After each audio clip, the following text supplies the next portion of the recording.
بسم الله الرحمن الرحيم.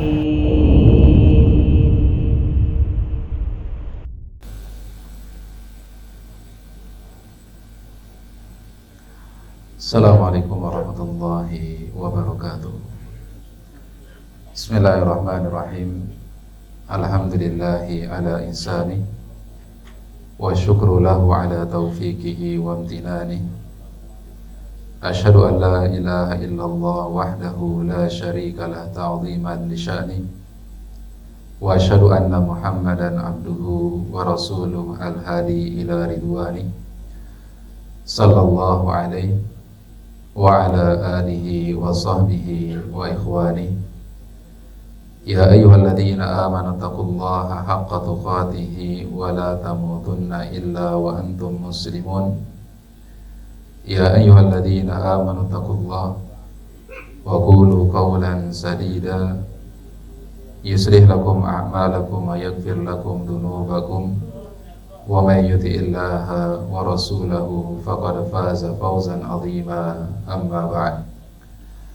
Ma'asyiral muslimin, hadirin yang senantiasa dirahmati oleh Allah. Alhamdulillah, segala puji dan syukur kita panjatkan kepada Allah Subhanahu wa ta'ala atas segenap karunia dan nikmat yang telah Allah Subhanahu wa ta'ala anugerahkan kepada kita semua. Ma'asyiral muslimin, hadirin yang senantiasa dirahmati oleh Allah. Berkata Al-Imam Al-Bukhari an Aisyah radhiyallahu ta'ala anha qalat, dari istri Nabi sallallahu alaihi wasallam Aisyah, semoga Allah Subhanahu wa ta'ala senantiasa meridhai beliau. Beliau berkata, ma girtu ala imra'atin ma girtu ala Khadijah. Aku tidak pernah merasakan kecemburuan yang besar dibandingkan dengan perasaan cemburuku kepada Khadijah radhiyallahu ta'ala anha. Walaqad halakat qabla an yatazawwajani bi 3 sinin. Padahal Khadijah meninggal dunia persis 3 tahun sebelum Nabi sallallahu alaihi wasallam menikahiku. Lima kuntu asma'hu yadhkuruha, yang membuat aku sangat-sangat cemburu kepada Khadijah adalah karena seringnya Nabi sallallahu alaihi wasallam menyebutkan nama beliau. Kemudian dalam riwayat yang lainnya, riwayat Imam Ahmad, dijelaskan dalam bentuk diksi dan narasi yang sedikit berbeda. Ketika Aisyah mengatakan kepada Nabi sallallahu alaihi wasallam, ma aktaru ma tadhkuruha wahai Nabi, betapa sering engkau menyebutkan Khadijah di depanku. Selalu yang kau sebutkan di antara nama-nama istri-istri Nabi sallallahu alaihi wasallam yang selalu disebutkan oleh Nabi adalah Khadijah. Kemudian kata Aisyah radhiyallahu ta'ala anha, wa qad abdalakallahu biha khairan minha.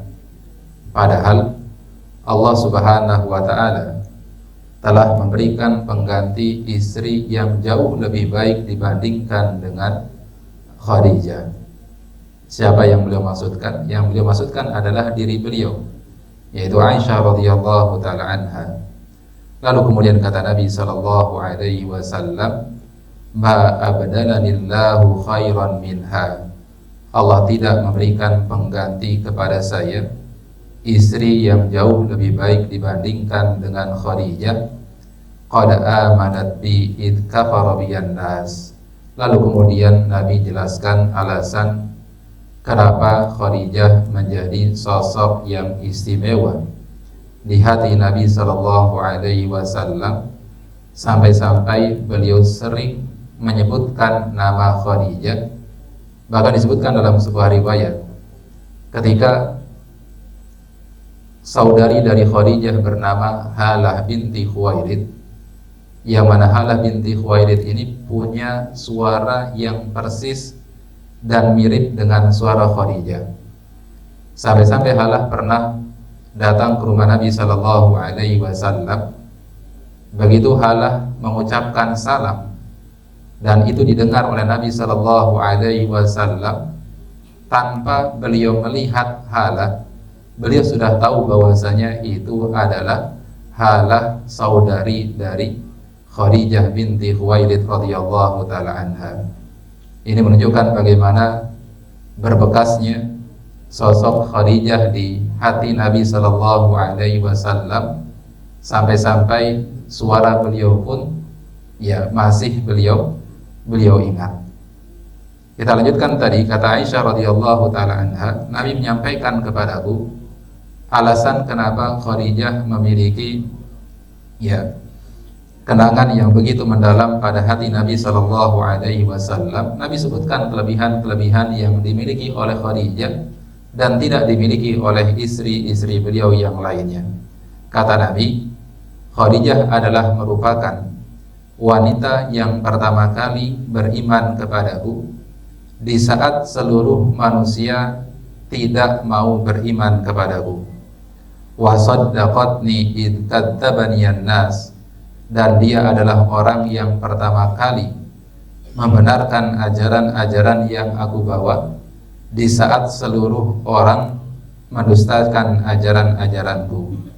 Wa wasatni bimaliha, dan dia adalah sosok wanita yang pertama kali ya memberikan seluruh hartanya untuk menolong dakwah Nabi Muhammad sallallahu alaihi wasallam.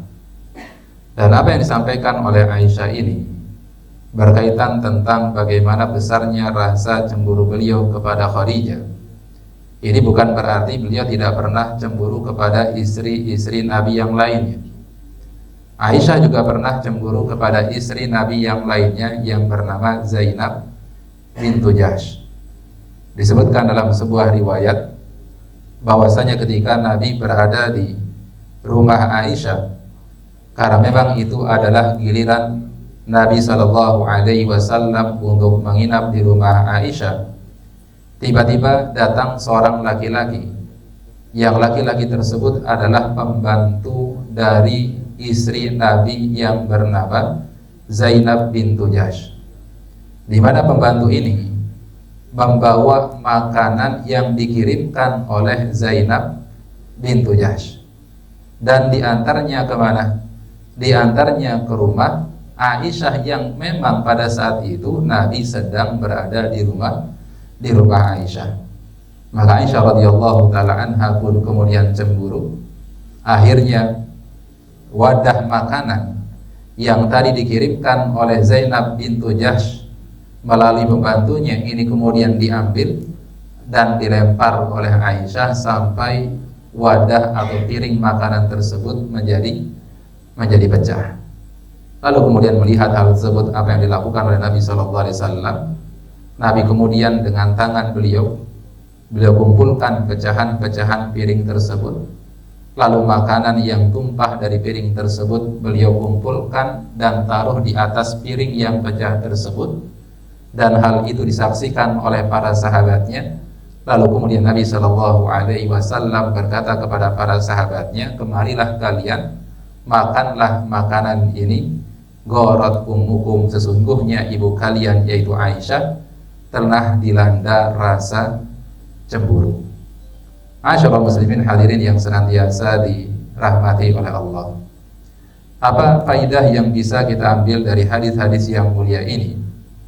Faidah yang pertama, hadis-hadis yang menjelaskan bagaimana besarnya perasaan cemburu Aisyah kepada istri-istri Nabi Shallallahu Alaihi Wasallam ini justru menunjukkan kemuliaan dan keistimewaan dari Aisyah radhiyallahu taala anha. Ya, kenapa kita katakan ini adalah kelebihan? Kenapa kita katakan ini adalah sebuah keutamaan? Padahal Aisyah ya cemburu kepada istri-istri Nabi yang lainnya. Dijelaskan oleh sebagian para ulama bahwasanya Dikarenakan menyampaikan dan mengungkapkan perasaan cemburu itu tidak dimiliki oleh setiap wanita.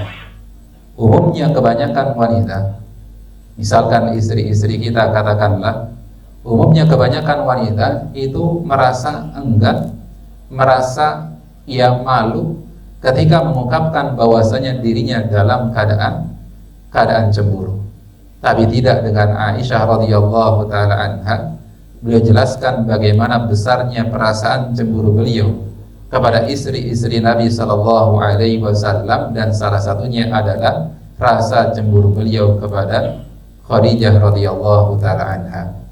Sekaligus hadis-hadis ini menunjukkan bagaimana kematangan dari Aisyah radhiyallahu taala anha, bagaimana jiwa besar dari Aisyah radhiyallahu taala anha, di mana meskipun beliau dilanda rasa cemburu yang besar kepada Khadijah, beliau tetap menyebutkan apa kelebihan-kelebihan yang dimiliki oleh Khadijah yang disebutkan oleh Rasulullah sallallahu alaihi wasallam yang tidak dimiliki oleh beliau dan istri-istri yang lainnya. Nah, kalau misalkan Aisyah menganggap Khadijah sebagai kompetitor, sebagai pesaing beliau untuk mendapatkan hati Nabi Muhammad sallallahu alaihi wasallam, maka seharusnya sebagaimana lazimnya ketika seseorang berkompetisi, maka tentunya dia tidak mau menonjolkan kelebihan-kelebihan dari kompetitornya. Tapi ini tidak dilakukan oleh Aisyah radhiyallahu taala anha. Beliau justru dengan kelapangan dan keleluasan hati beliau tetap sebutkan keutamaan-keutamaan yang dimiliki Khadijah, yang menjadikan Khadijah sebagai sosok yang sering disebutkan namanya oleh Rasulullah sallallahu alaihi wasallam. Ini faidah yang pertama yang bisa kita ambil dari hadis yang mulia ini. Kemudian faidah yang kedua yang bisa diambil adalah berkaitan tentang perasaan cemburu. Perasaan cemburu itu ada cemburu yang dipuji di dalam syariat kita, sebagaimana juga ada perasaan cemburu yang tercela. Apa yang dimaksudkan dengan perasaan cemburu yang dipuji dan bagaimana bentuk serta contoh-contohnya?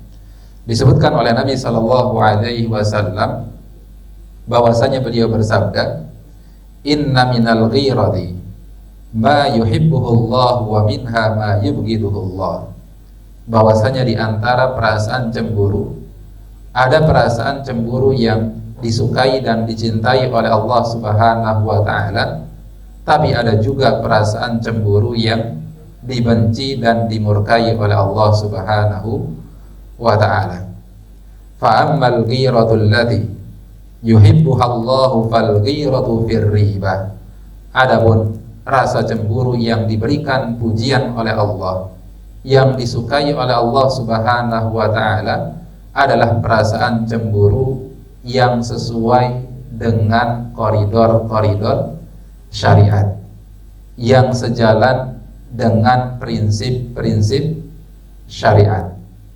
Sebagian para ulama memberikan sebuah contoh, misalkan disebutkan oleh Al-Imam Ad-Dahlawi, kalau seseorang menemukan istrinya itu sedang berdua-duaan dengan laki-laki yang bukan mahramnya, lalu kemudian mereka tertawa bersama, atau kemudian melakukan perbuatan-perbuatan yang tidak sepantasnya untuk dilakukan oleh seorang laki-laki dan perempuan, maka di saat yang seperti itu perasaan cemburu seorang suami kepada istrinya menjadi sesuatu yang dipuji oleh syariat, dipuji oleh syariat.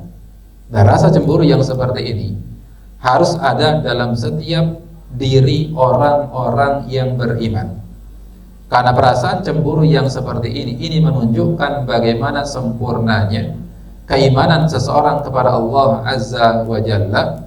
Sebaliknya, kalau dalam kondisi yang seperti itu seseorang tidak sedikit pun menimbulkan perasaan cemburu di dalam hatinya, maka kata sebagian para ulama ini menunjukkan bahwasanya perbuatan-perbuatan dosa dan maksiatlah yang menyebabkan perasaan cemburu di dalam hati orang tersebut, di dalam hati pasangan tersebut menjadi hilang. Hal ini sebagaimana dijelaskan oleh Al-Imam Ibnul Qayyim rahimahullahu taala. Beliau mengatakan bahwasanya idza rahilatil ghiratu minal qalbi tarhalatil mahabbatu bal tarhalud dinu kulluhu. Apabila perasaan cemburu itu hilang dari hati seseorang, maka akan hilang juga perasaan cinta. Bahkan tidak hanya cinta yang hilang, bahkan seluruh agama yang melekat pada diri orang tersebut juga akan ikut-ikutan hilang. Kemudian dia juga mengatakan min awaqibil ma'asi an tudfi'a fil qalbi narul ghirati, bahwasanya di antara bentuk dampak dari dosa dan maksiat yang dilakukan oleh Allah, dan itu adalah bentuk hukuman yang Allah berikan kepada seorang hamba terhadap dosa dan maksiat yang dia lakukan, adalah dengan Allah Subhanahu wa ta'ala menjadikan api rasa cemburu di dalam hati seseorang itu menjadi hilang dan padam. Ya, maka hati-hati kalau kemudian kita melihat pasangan kita, istri kita berduaan dengan laki-laki yang bukan mahramnya, kemudian kita merasa biasa-biasa saja, enggak sedikit pun ya timbul rasa cemburu, maka hati-hati, ini bisa menunjukkan lemahnya iman kita kepada Allah Subhanahu wa ta'ala. Kemudian yang kedua dijelaskan oleh para ulama bahwasanya ada juga rasa cemburu yang dicela. Ya, dan meskipun rasa cemburu ini adalah perasaan cemburu yang tercela, tapi kata Imam An-Nawawi, ya, perasaan cemburu yang tercela ini tetap adalah perkara yang dimaafkan di dalam syariat kita. Bagaimana rasa cemburu yang tercela dijelaskan oleh Nabi sallallahu alaihi wasallam. Kata Nabi sallallahu alaihi wasallam, wal ghiratul lati yubghiduha Allah fal ghiratu min ghairi ribatin. Adapun perasaan cemburu yang dibenci, yang tidak disukai oleh Allah Subhanahu wa ta'ala, adalah rasa cemburu yang tanpa alasan yang jelas, tanpa alasan yang syar'i, tanpa alasan yang dibenarkan oleh syariat. Maka rasa cemburu yang seperti itu tidak dibenarkan. Ya, meskipun sekali lagi, ya, kalaupun ini adalah rasa cemburu yang tercela, tidak dibenarkan dalam syariat, maka sekali lagi kata Imam An-Nawawi bahwasanya perasaan cemburu itu adalah perkara yang dimaafkan, perkara yang bisa ditoleransi di dalam syariat kita.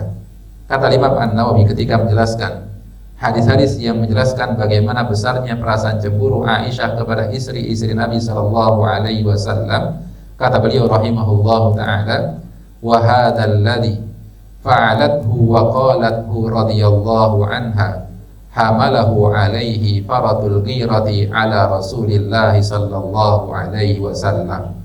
Dan adapun apa-apa yang dilakukan oleh Aisyah dan perkataan-perkataan yang keluar dari Aisyah radhiyallahu ta'ala anha, yang beliau mengatakan tentang Khadijah bahwasanya Allah telah memberikan pengganti kepadamu sosok wanita yang jauh lebih baik dibandingkan dengan Aisyah.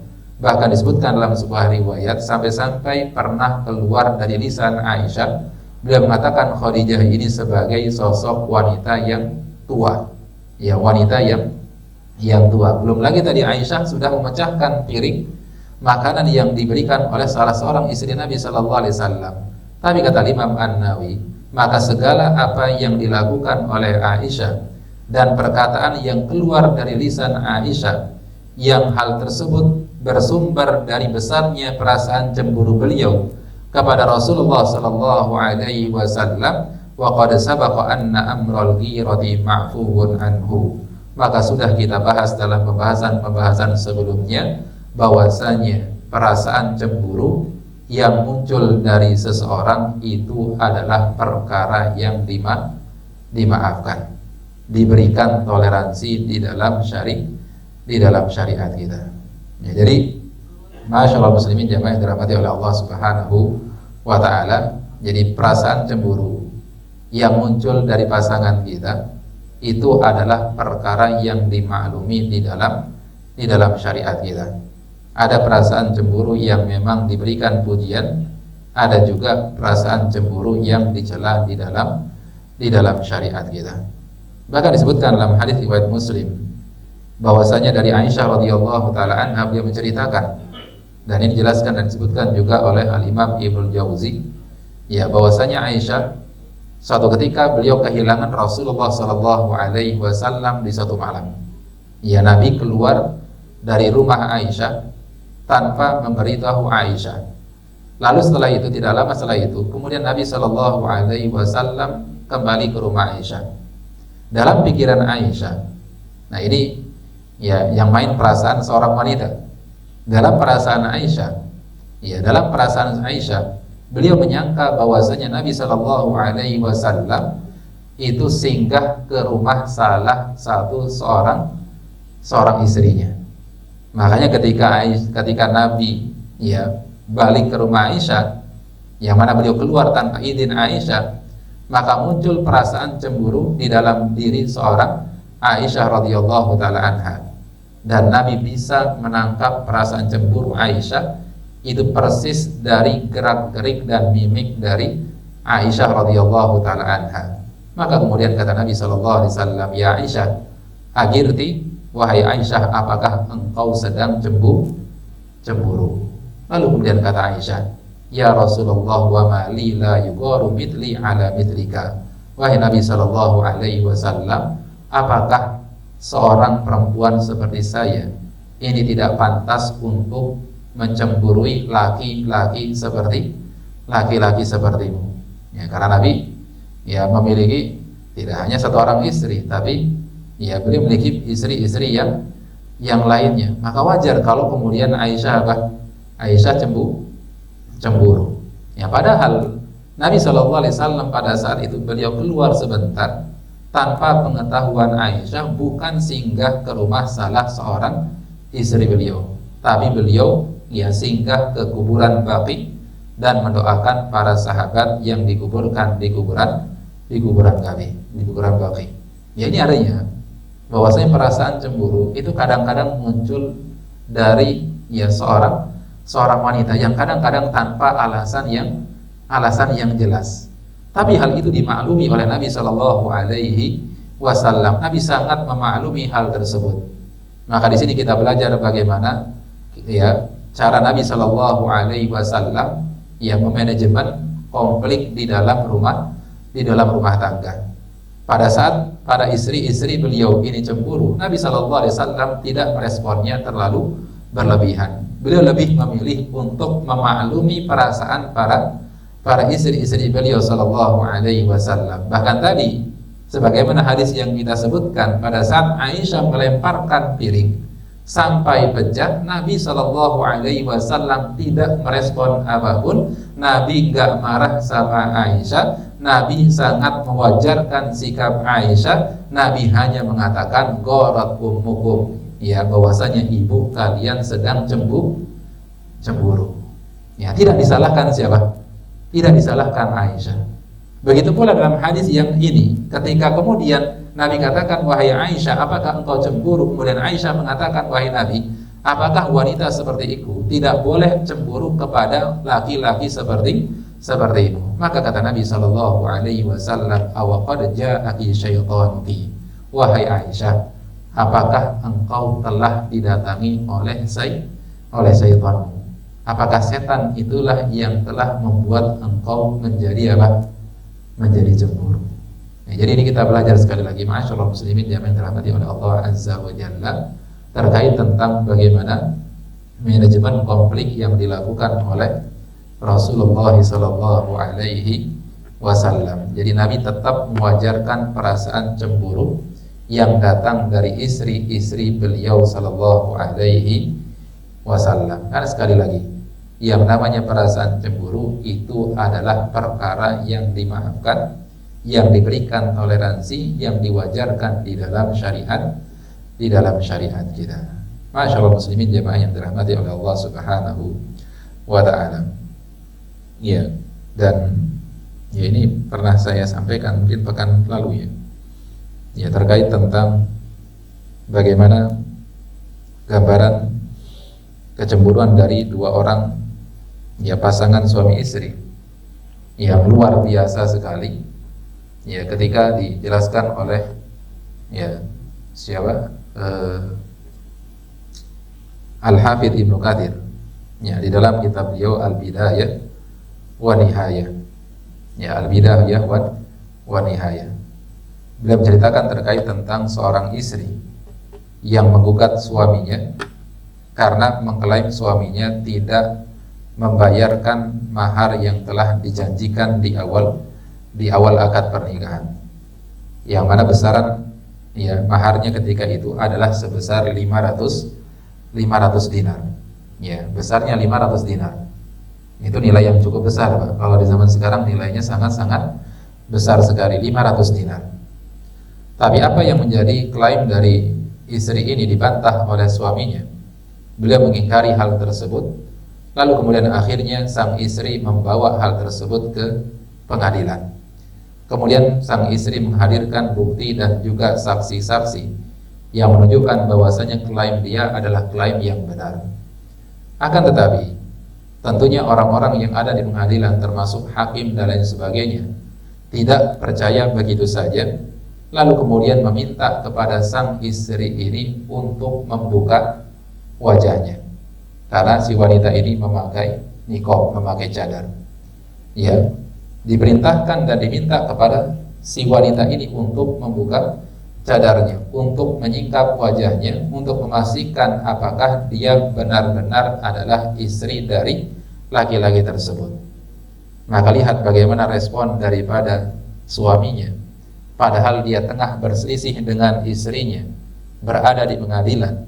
Apa kata suaminya? Begitu dia tahu, begitu dia mendengar bahwasanya hakim dan juga orang-orang yang berada di pengadilan meminta agar istrinya menyingkap wajahnya, kata suaminya, la taf'alu, jangan kalian lakukan hal tersebut, dan saya siap membayar 500 dinar sebagaimana yang diklaim oleh istri saya. Beliau tidak berkenan istrinya dilihat oleh orang banyak. Beliau lebih memilih untuk apa? Untuk membayar 500 dinar.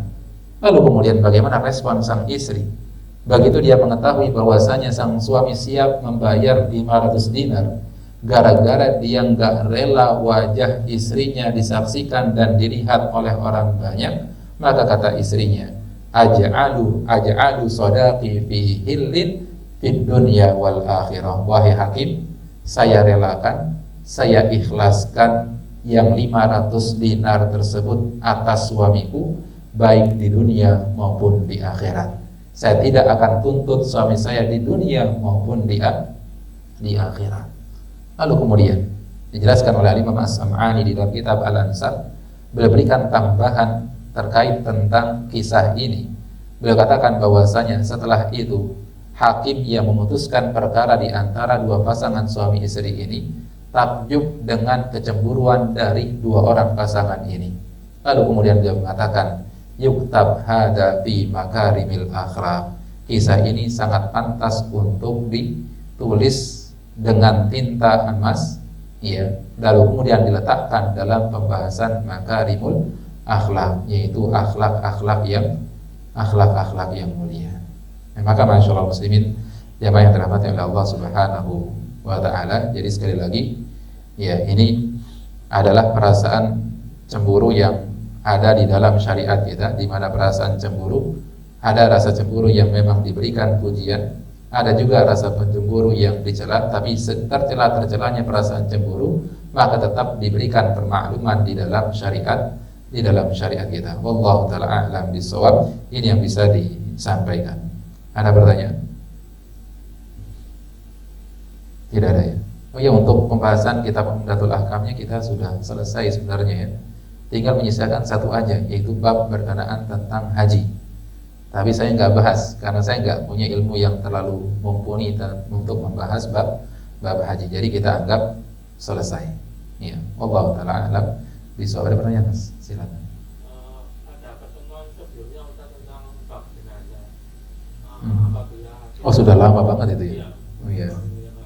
Iya. Apabila kita tahu hari ini misalkan keluarga kita saya meninggal, Hmm. kita baru pulang ke kampung 4 hari atau 5 hari kemudian, apakah kita masih diperbolehkan untuk sholat di Atas kuburnya. Iya. Nah, nggak apa-apa, boleh. Ya, boleh. Ya, bagi kita yang mungkin ada teman, keluarga, kerabat, ya, atau tetangga yang meninggal dunia, lalu kemudian kita belum sempat untuk mensolatkan jenazahnya, maka dibolehkan bagi kita untuk sholat jenazah di atas kuburannya. Silakan, boleh. Ya, dan tata caranya sama ya. Tata caranya sama seperti sholat jenazah pada umumnya. Wallahu a'lam. Wa iyyakum. Baik, cukup ini yang bisa disampaikan. Subhanakallahumma bihamdika asyhadu an la ilaha illa anta astaghfiruka wa atubu ilaik. Wa sallallahu ala nabiyyina Muhammadin wa ala alihi wa sahbihi wasallam. Walhamdulillahi rabbil alamin. Assalamualaikum warahmatullahi wabarakatuh.